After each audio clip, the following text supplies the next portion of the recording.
coa Consellería o único que conseguimos foi facer unha exposición das nosas demandas, pero sen que tiveramos ningunha proposta concreta que fora suficiente para poder pois desconvocar estas movilizacións, motivo polo que hoxe continuamos coa folga e estamos aquí concentrados porque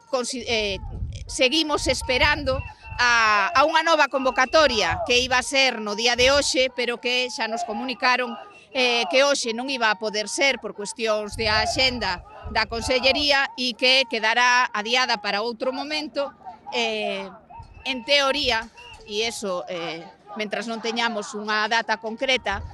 quedará pois para outro momento antes da seguinte xornada de folga prevista para o 9 de abril. Para nós,